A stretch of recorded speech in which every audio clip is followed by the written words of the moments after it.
ये जो पेरेंट्स आते हैं अपने बच्चों को लेके और वो आके कंप्लेन करते हैं कि हमारे बच्चे मुश्किल से सांस ले रहे हैं, साथ ही दूध पीते हुए भी सांस फूल जाता है, साथ ही जब भी बच्चे को सीधा लेटाते हैं तो बच्चे का सांस फूल रहा है। तो सर इसके बारे में आप क्या कहते हैं? सर बच्चा मोस्टली जो है वो 1 साल तक होता है। बिल्कुल, जब मौसम तब्दील हो रहा होता है और जिस तरह बड़ों को नज़ला होता है तो बच्चों को भी नज़ला हो जाता है।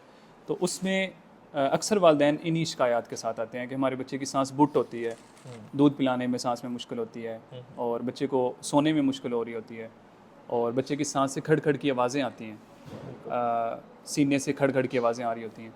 तो ये सारी जो अलामात है ना, बेसिकली डॉक्टर कासिम, नज़ले की वजह से बच्चे की नाक बंद हो रही होती है, तो उस वजह से ये सारी अलामात हो रही होती हैं। और ऐसा होता इसलिए है कि जो 1 साल से कम उम्र के बच्चे हैं वो नेज़ल ब्रीदर होते हैं। उसका मतलब ये है कि अल्लाह पाक ने 1 साल से कम उम्र बच्चे की सांस का सारा निज़ाम नाक से रखा है। वो मुंह से उस तरह से सांस नहीं ले पाते जिस तरह हम बड़े सांस लेते हैं। तो बच्चे की सांस चूँकि नाक से चलती है, अगर नाक ही बंद हो जाएगी तो बच्चा फिर बड़ा अपसेट होगा। ठीक है। जब जब बच्चे की इन दिनों में नाक बंद होगी तब तक बच्चा बहुत अपसेट होगा, और अगर नाक खुली होगी तो अदरवाइज़ बच्चा बिल्कुल ठीक होगा। ना पेरेंट्स आके बुखार का बताते हैं और ना ही कोई और कंप्लेंट होती है, बच्चा बिल्कुल एक्टिव होता है। और जब जब नाक बंद होती है तो बच्चा फिर वो बहुत अपसेट होता है, बहुत रोता भी बहुत ज़्यादा है, और ये सारी कंप्लेंट्स होती हैं। तो ये बेसिकली इस वजह से हो रहा सर इसके लिए हम कर क्या सकते हैं बच्चे के लिए?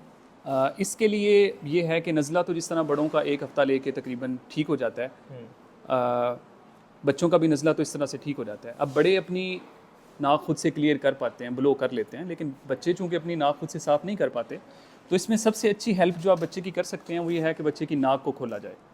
अगर बच्चे की नाक आप खोल के रखेंगे, उसकी सांस आसानी से चलेगी, तो बच्चे के ये नज़ले वाले दिन अच्छे से आसानी से गुजर जाएंगे, फीड भी ठीक से कर लेगा, सो भी ठीक से जाएगा।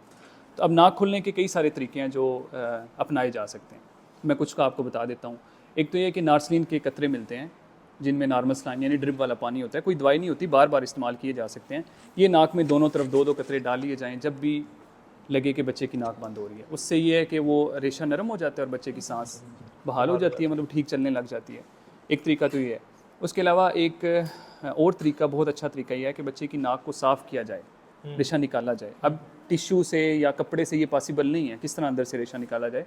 तो उसके लिए एक बल्ब सकर मिलता है, प्लास्टिक का छोटा सा एक डिवाइस है, बड़ा इजीली अवेलेबल है और वेरी सेफ़ टू यूज़। उसका मैं तरीका आपको बताता हूँ, उससे बच्चे की नाक बहुत आसानी से खोली जा सकती है।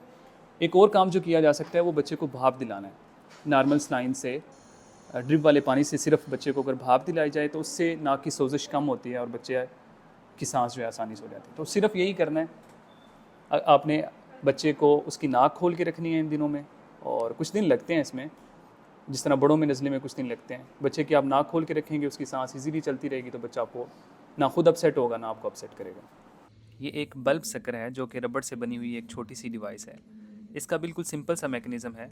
इसको प्रेस करके छोड़ेंगे तो ये नेगेटिव प्रेशर से पानी वगैरह को अपने अंदर खींच लेता है। बल्ब सकर से बच्चे की नाक साफ़ करने के लिए सबसे पहले आपने बच्चे की नाक में दोनों तरफ नॉर्मल सलाइन के दो दो कतरे डालने हैं, ताकि उसमें मौजूद रेशा थोड़ा नरम हो जाए। आप नाक का मसाज करके भी रेशे को नरम करें। बल्ब सकर को पहले आपने दबाना है पीछे से और फिर नाक के पास ला के छोड़ना है। यूँ नेगेटिव प्रेशर से बल्ब सकर अंदर से रेशे को खींच लेगा।